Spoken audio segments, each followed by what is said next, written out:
Dad, we need to discuss your living situation. Jennifer sat at my kitchen table without being invited, using her corporate voice. Your feet, the gangrene.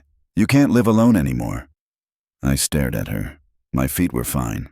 I'd just seen Dr. Morrison 3 days ago. Routine checkup, diabetic maintenance.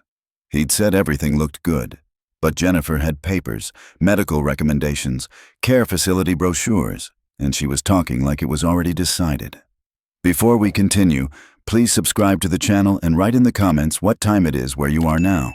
I'm 72 years old. Been managing my diabetes for 15 years. Type 2. Not ideal, but controlled. I check my blood sugar twice daily. Take my metformin.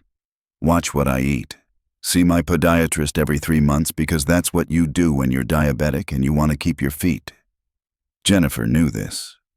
She'd driven me to appointments after Margaret died, back when she still pretended to care about anything other than my bank account. I don't have gangrene, I said. She gave me that patient smile, the one she uses on difficult clients. Dad, denial is natural, but we've spoken to Dr. Morrison. He's very concerned. When did you speak to Dr. Morrison? Yesterday. I called his office. Explained I was your daughter and primary caregiver. She said that last part without irony. Primary caregiver. The woman who'd visited twice in the past year. And what did he say? That your condition has deteriorated significantly. That without immediate intervention, you're looking at possible amputation. She slid a paper across my table. The one I'd built from oak 40 years ago. The one where Margaret and I had eaten dinner every night for 3 decades. The letterhead was real. Dr. Morrison's practice. But the words made no sense.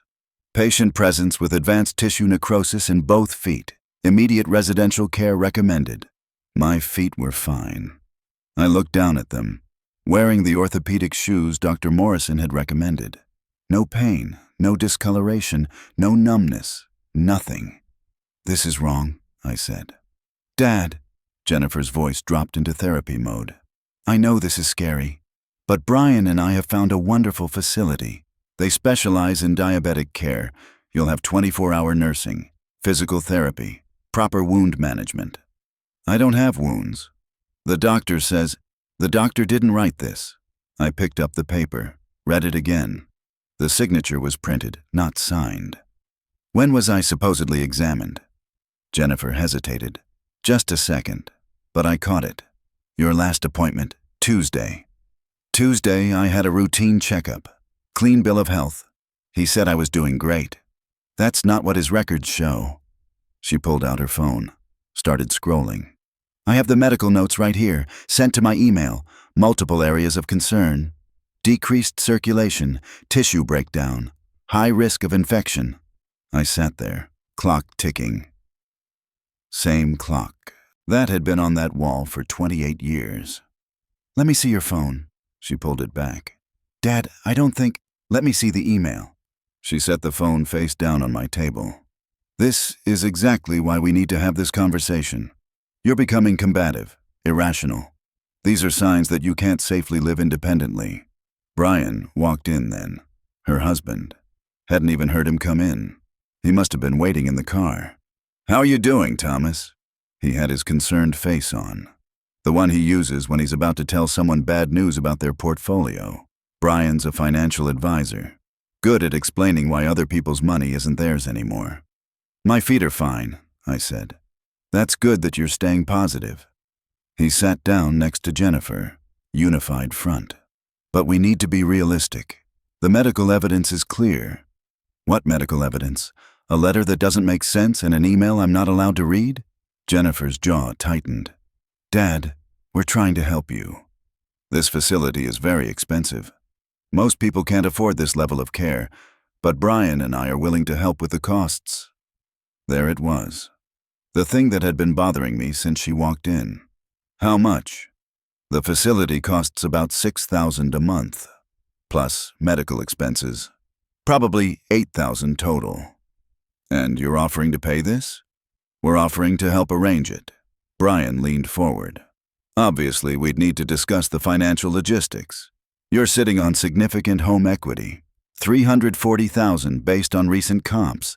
We could sell the house, set up a care fund. Get out. Jennifer blinked. What? Get out of my house. Dad, you're not understanding. I understand perfectly. You fabricated a medical crisis so you could take my house. I stood up. My feet felt fine, steady. No gangrene, no numbness, no pain. That's ridiculous, Brian said.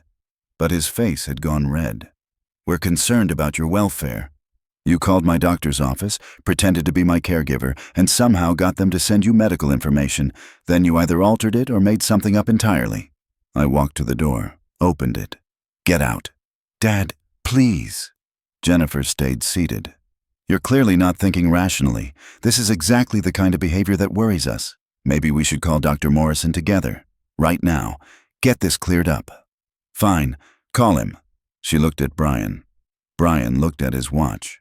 It's after 5, he said. Office is closed. Then we'll call tomorrow.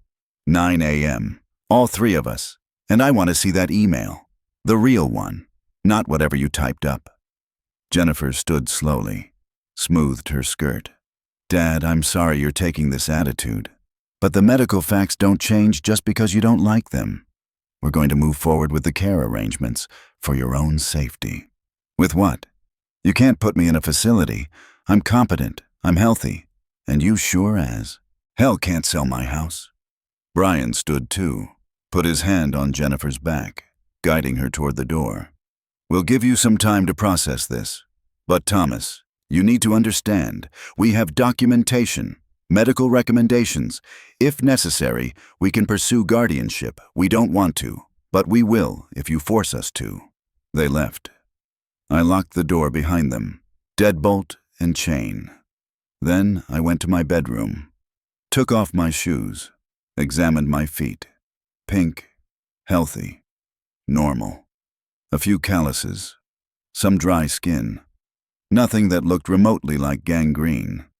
I sat on the bed where Margaret died 18 months ago, holding my hand, making me promise I'd be okay. The room was cold. Heater wasn't keeping up. January in Ohio. Temperature had dropped below 20. My phone was on the nightstand. I picked it up, pulled up my banking app. Numbers glowed in the dark. $2,800 transferred to Jennifer on December 15th. Christmas shopping, she'd texted. The kids need presents. $5,200 on November 28th. Furnace died, Dad. Emergency. $300 on October 12th. Car payment missed. Can you help? I scrolled back. Months became years. $47,000 in 2023 alone, not counting the $35,000 I'd given them for the down payment on their house in 2019, the house they'd bought right after Margaret's diagnosis. When I'd been too distracted to ask questions, like why they needed my money when Brian had that financial advisor's salary, not counting the $23,000 for Brian's business opportunity in 2021. The consulting firm that folded after 9 months. Never saw that money again. Never heard an apology either. Not counting Jennifer's wedding in 2001. $28,000. Margaret had wanted to keep it small. Jennifer had wanted the country club, the ice sculpture, the band that played until 2 a.m. I kept scrolling.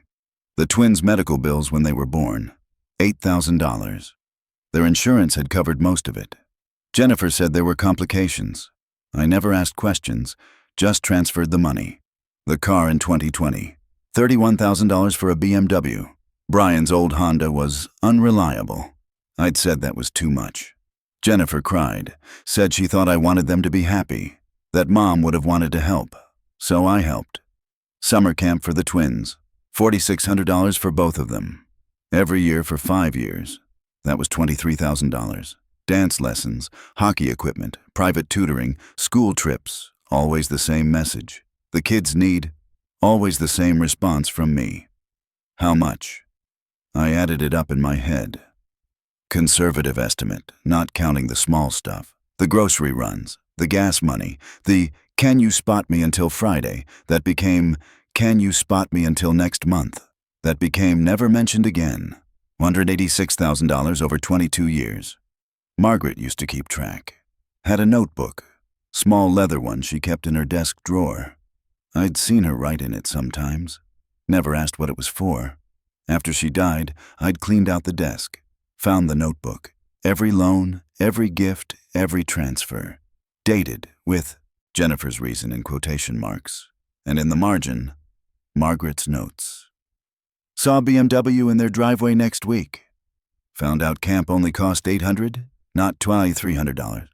Brian bought golf clubs. Same week we gave them emergency money. I'd put the notebook back in the drawer. Couldn't deal with it. Couldn't deal with what it meant. The heater rattled. I pulled a blanket around my shoulders.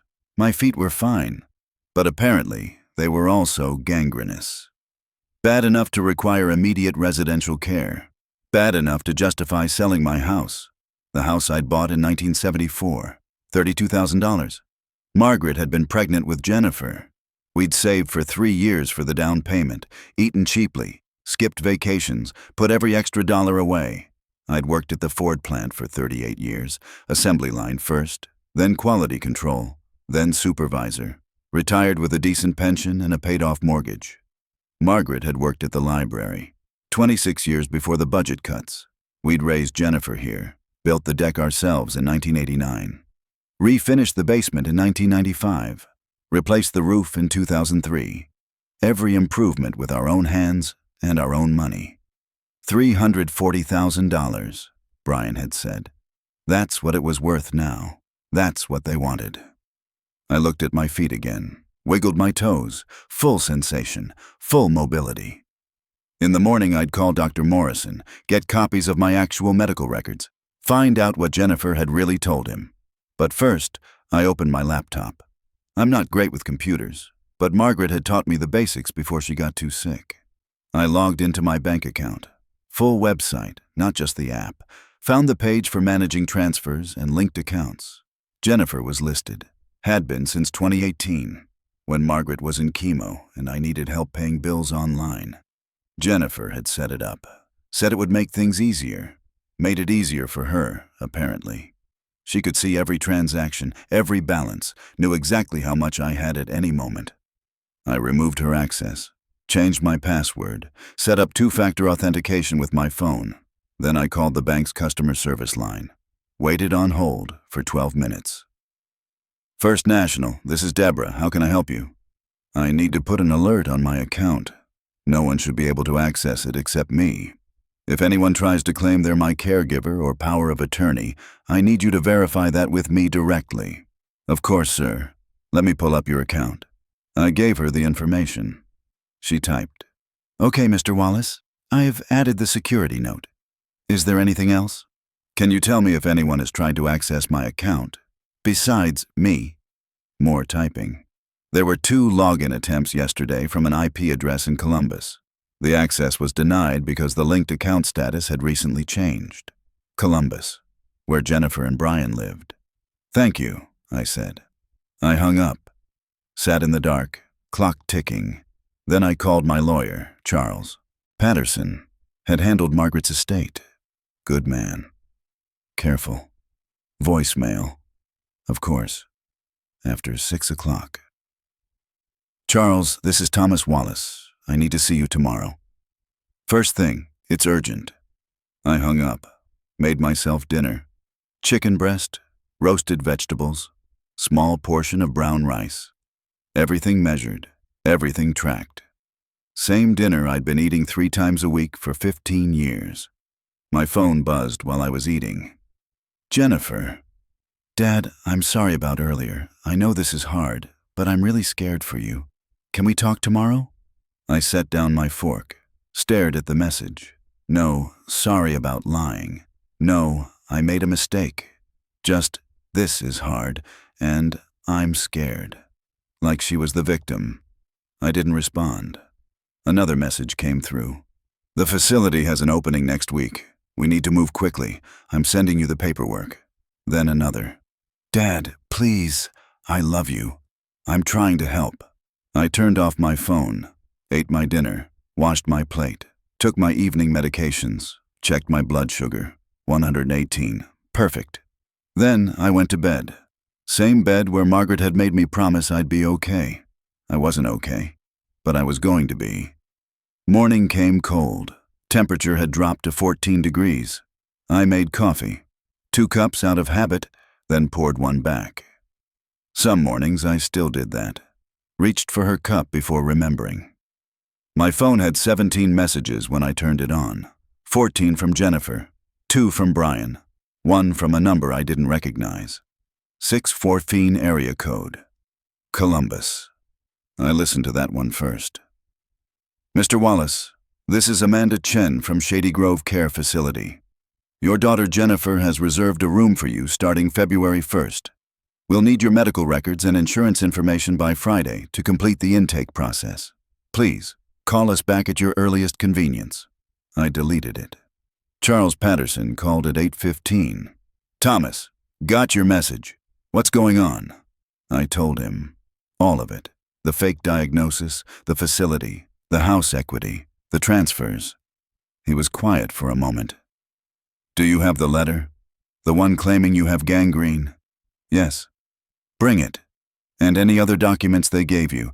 Can you be here at 10? I'll be there. And Thomas? Don't sign anything. Don't agree to anything. Don't even respond to their calls.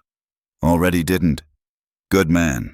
I showered, dressed, made toast with sugar-free jam, checked my feet again. Still fine. Still healthy.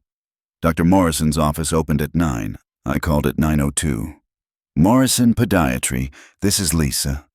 This is Thomas Wallace. I need to speak to Dr. Morrison. It's urgent. He's with a patient right now. Can I take a message? No. I need to speak to him today, this morning if possible. Someone has been calling your office claiming to be my caregiver. They may have received medical information. Her voice changed. Got professional. Let me check with the doctor. Can you hold? I held. Listened to smooth jazz for 3 minutes. Mr. Wallace? Different voice.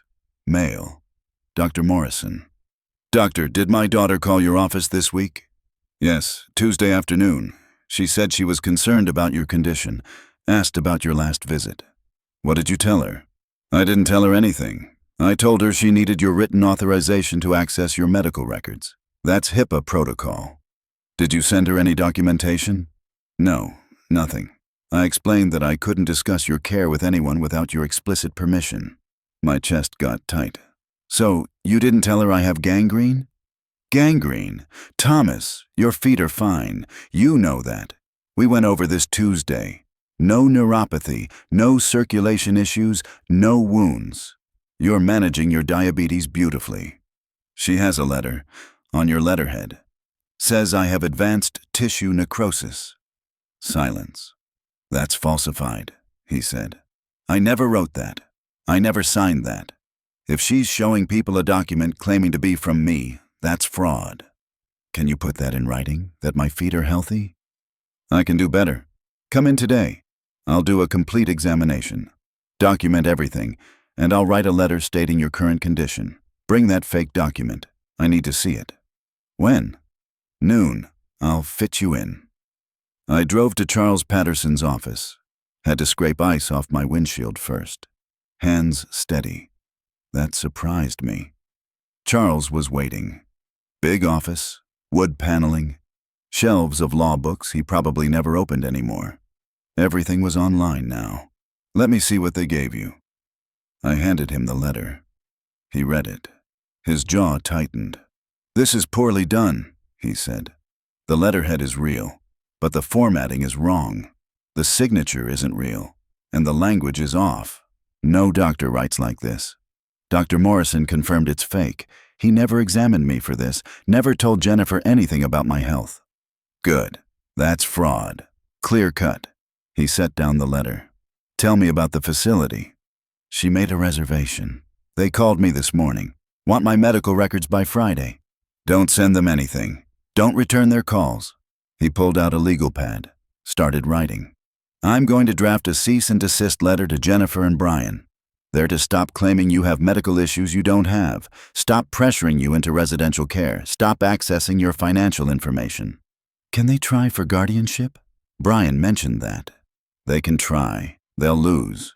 Guardianship requires proof that you can't manage your own affairs. You're clearly competent. You're managing your health, your finances, your home. But we should be proactive. How? Get a cognitive evaluation, just to have documentation. I can refer you to a neuropsychologist. Also, update your power of attorney and healthcare directives.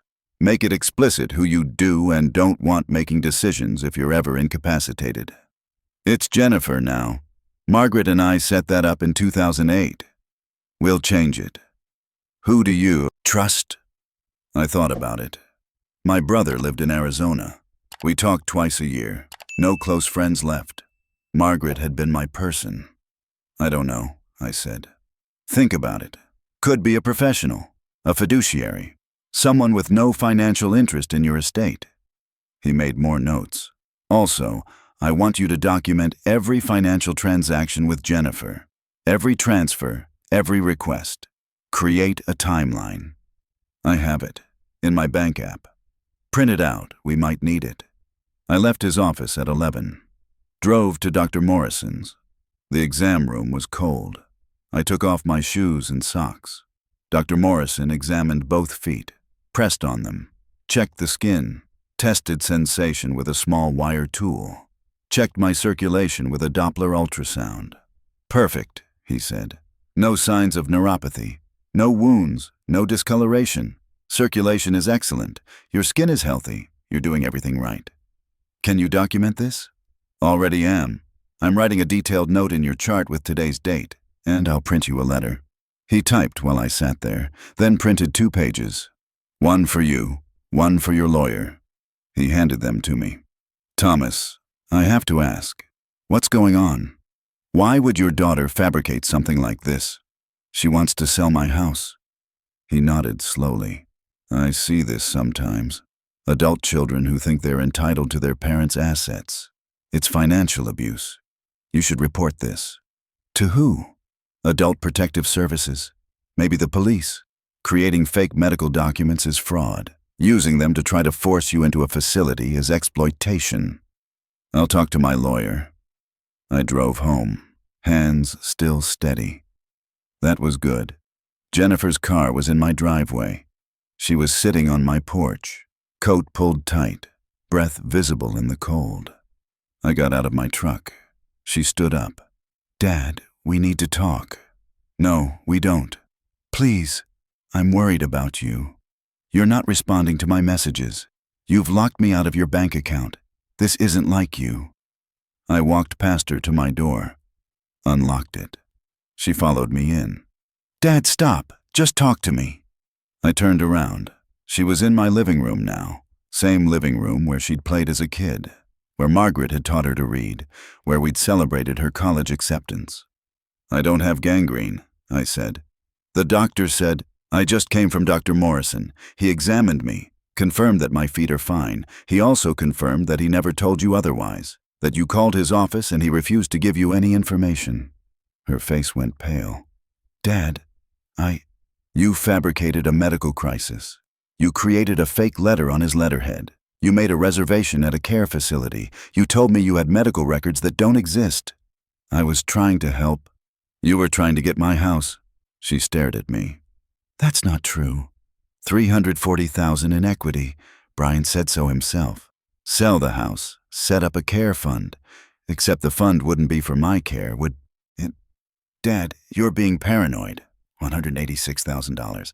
That's what I've given you over the years. I counted. Did you think I wouldn't? That was gifts. Help when we needed it. The BMW you bought the same week I gave you emergency money. The golf clubs Brian got the same month you said you couldn't make your mortgage. The vacation to Cancun you posted on Facebook 3 days after telling me you couldn't afford groceries. She opened her mouth, closed it. Your mother kept track, I said. Did you know that? Little leather notebook, every transfer, every lie you told about why you needed money. She knew. She just didn't want to believe her daughter would. Mom would want you to let us help. Mom wanted me to be careful. She told me, right before she died.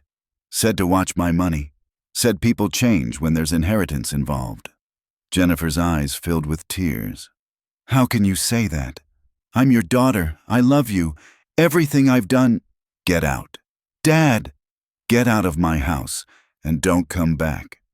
She stood there, tears running down her face. You're going to regret this. You're alone. You're getting older. What happens when you really do need help? Then I'll find someone who doesn't lie to me. She left, slammed the door hard enough that the frame shook. I locked it behind her. Deadbolt and chain. Then I sat at my kitchen table, the oak one I'd built. And I didn't move for a long time. My phone started buzzing an hour later. Brian first. Thomas, I don't know what Jennifer said to you, but we need to talk. You're making a huge mistake. Then Jennifer again. Dad, please. I'm sorry if I upset you. But you can't just cut us off. We're family. Then a number I didn't recognize. I let it go to voicemail. Mr. Wallace, this is Janet Murphy with Adult Protective Services. We've received a report that you may be suffering from diminished capacity and may be vulnerable to self-neglect. We need to schedule a home visit to assess your safety. I called Charles Patterson.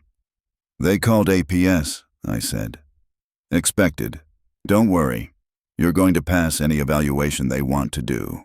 You're competent, your home is clean, you're managing your health. This is just another pressure tactic. What do? Cooperate. Let them visit. Show them your house, your medications, your medical records, the letter from Dr. Morrison. They'll see there's no issue and close the case. And if they don't, they will. I've seen this before. Adult children who try to use the system to control their parents. APS is trained to spot it. The social worker came Thursday. Her name was Patricia Green, mid-50s, professional but kind. I gave her a tour. Kitchen clean, bedroom organized, medications in a weekly pill sorter, refrigerator stocked with healthy food. Your daughter expressed concern about your cognitive state, she said. She said you were making irrational decisions, becoming paranoid. I'm not paranoid. She tried to convince me I have gangrene when I don't. I showed her Dr. Morrison's letter. She fabricated a medical crisis to try to put me in a facility so she could sell my house. Patricia read the letter, then read it again. May I keep a copy of this? Yes. She took a photo with her phone. Mr. Wallace, have you considered getting a cognitive evaluation just to document your competence? My lawyer suggested it. I have an appointment next week. Good. That's good. She made notes on her tablet. I'm not seeing any evidence of self-neglect. Your home is well maintained. You're managing your medications appropriately. Your health care is current. I'm going to close this case. What about Jennifer? What about her? She reported me falsely. Isn't that a problem? It's complicated. Family members sometimes make reports out of genuine concern, even if that concern is misplaced. But I'll note in my report that the allegations appear to be financially motivated rather than based in actual risk. She left. I made dinner. Chicken and vegetables again. My phone rang at 7. Unknown number. Mr. Wallace, this is Detective Sarah Chen with Columbus PD. I'd like to talk to you about a fraud complaint. My stomach dropped. What complaint?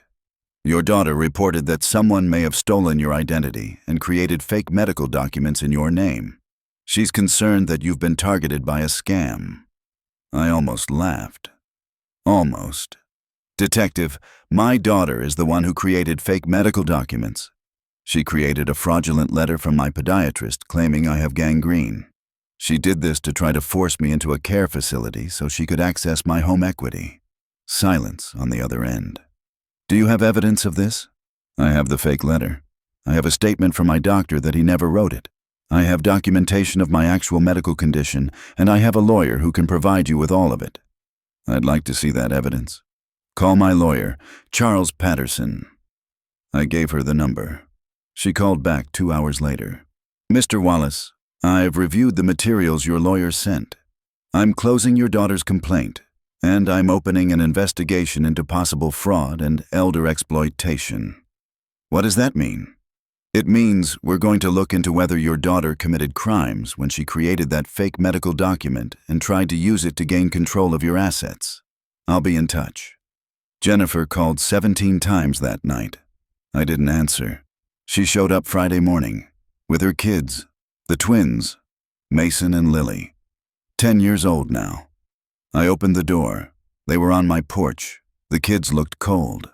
"Grandpa!" Lily ran to hug me. I hugged her back, felt my chest get tight. Mason hung back, more reserved. "Hi, Grandpa." "Hi, buddy." Jennifer stood behind them, using her kids as shields. "They wanted to see you. They don't understand why you're not answering my calls. Come inside, it's cold." The kids came in. Jennifer followed. "Can we have hot chocolate?" Lily asked. Of course. I made it while they sat at my table. Same table where I'd helped Jennifer with her homework 30 years ago, where Margaret had taught these kids to play cards. Jennifer watched me. "Dad, can we talk, please?" "Not now." "When?" "I don't know." The kids drank their hot chocolate, told me about school. Lily was in gymnastics.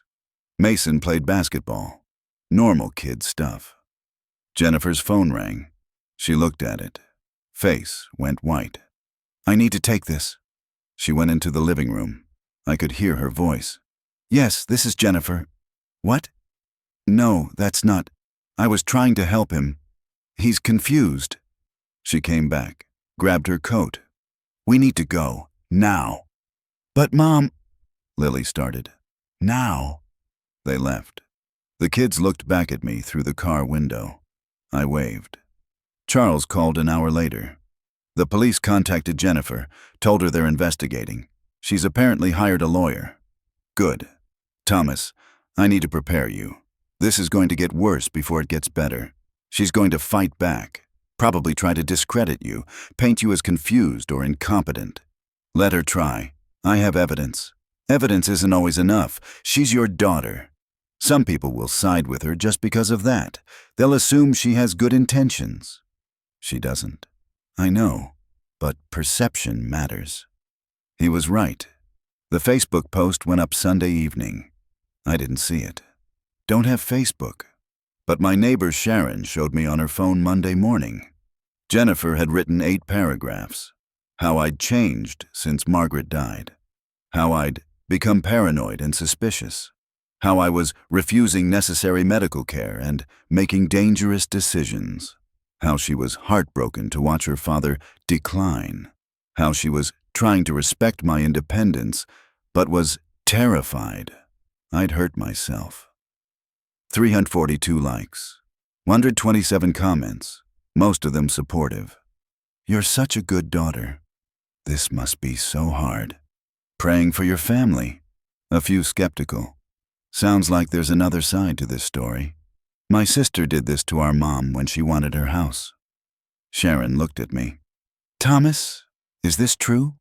"No, she's lying. She tried to convince me I have gangrene so she could put me in a facility and sell my house." Sharon's eyes widened. "That's horrible." "I have documentation, medical records, letters from my doctor. The police are investigating." Should I comment? Set the record straight? No. Let her dig her own grave. But it still hurt. Seeing those comments, those people who believed her, who thought I was the problem. The cognitive evaluation was Tuesday. 3 hours of tests, memory, problem solving, executive function, vocabulary. The neuropsychologist was thorough. Dr. Andrea Martinez, calm, professional. "Mr. Wallace, your results are excellent. You're performing well above average for your age. No signs of cognitive decline. No memory issues. Your executive function is intact. Frankly, you're sharper than most 60-year-olds I test." She printed a report. 5 pages. Detailed scores. Clear conclusion. Patient demonstrates full cognitive capacity and decision-making ability. I took it to Charles. Perfect. This cuts off any guardianship attempt. No court will grant guardianship when you have a current evaluation showing full capacity. What happens now? Now we wait. The police investigation will take time. Fraud cases always do. In the meantime, we've documented everything. Your competence, your health, the financial exploitation. If Jennifer tries anything else, we're ready. She tried something else. She filed for a temporary restraining order, claimed I was harassing her, sending threatening messages, making her fear for her safety. The hearing was Friday. I showed up with Charles. Jennifer showed up with her lawyer, expensive suit, slicked back hair. The judge was a woman, Judge Morrison, no relation to my podiatrist. Jennifer's lawyer spoke first. Your Honor, my client is a devoted daughter who is trying to help her elderly father. He has responded with hostility and threats. He's locked her out of his financial accounts, refused to let her see his medical records, made accusations of fraud. My client is terrified. The judge looked at me. Mr. Wallace, do you want to respond? Charles stood. Your Honor, I'd like to submit evidence. He handed the clerk a folder. The clerk gave it to the judge. Medical records from Dr. Morrison. The fake letter Jennifer had created. My cognitive evaluation. Bank records showing the transfers. Margaret's notebook. The judge read. Took her time. 10 minutes. Then she looked at Jennifer. Ms. Wallace, did you create this medical document? She held up the fake letter. I was trying to help. He wasn't taking his health seriously. Did you create this document? Yes or no? Yes, but that's fraud. You created a fake medical document to coerce your father into relinquishing control of his assets. That's elder exploitation. She closed the folder. Your petition for a restraining order is denied, and I'm referring this matter to the prosecutor's office. Jennifer's face went red. Your Honor, please. We're done here. We left. Jennifer tried to follow us into the parking lot. Dad, wait. I kept walking. Dad, please. I'm sorry. I made a mistake. I was just trying to help. I turned around. She was crying. Real tears this time, not manipulative ones. You tried to convince me I was dying. You fabricated a medical crisis. You attempted to institutionalize me against my will. You called Adult Protective Services. You filed false police reports. You tried to get a restraining order. My voice was steady, calm. And you did all of it so you could get my house. I was scared. Of what? That you'd actually have to pay your own bills? That's not fair. Fair? You want to talk about fair? I stepped closer. I gave you everything your mother and I had worked for, and you took it. And asked for more. And when I finally said no, you tried to destroy me. I love you. You love my money. There's a difference. I walked away, got in my truck, drove home. Charles called that evening. The prosecutor is filing charges. Fraud. Attempted exploitation of an elderly person. Jennifer could face jail time. I don't want that. What do you want? I thought about it. I want her to leave me alone. I want my money back, and I want her to admit what she did. The first one is easy. Restraining order. The second is harder. We can sue in civil court, but collecting is difficult. The third, that's up to her. Then that's what I want. The trial was set for April. Jennifer pleaded not guilty, claimed she'd been trying to help, that she'd been confused about my medical condition, that she'd never intended to defraud anyone. The jury didn't buy it. 8 days of testimony. Dr. Morrison explained how his letterhead had been copied. The neuropsychologist testified about my cognitive capacity. Charles presented the bank records, Margaret's notebook. The prosecutor showed the Facebook post, the text messages, the voicemails. The pattern was clear. Guilty on all counts. Sentencing was in May. The judge gave her 2 years. Suspended on the condition she pay restitution and stay away from me, $186,000. To be paid over 10 years. I'll never see all of it. Maybe not most of it. But that wasn't really the point. She stood up after the sentencing, looked at me across the courtroom. Dad, I'm so sorry. I didn't respond. Outside, the sun was bright, warm for May.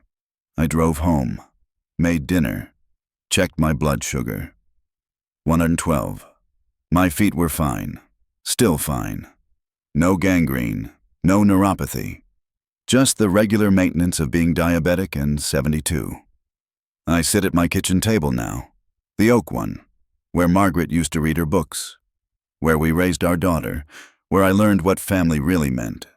The house is quiet, but it's mine. Paid off. Secure. I saw the twins last week, at the grocery store. They were with Brian. He saw me, turned them the other way, walked down a different aisle. That hurt, still hurts, but some prices are worth paying. My phone sits on the table, silent. No demands, no emergencies, no guilt. Sharon stops by sometimes, brings me soup, sits and talks. Doesn't want anything except company. That's what I needed all along. Not someone to manage my money or make my decisions. Just someone to sit with me and remember that I'm still a person. Still Thomas. Still Margaret's husband. Still here.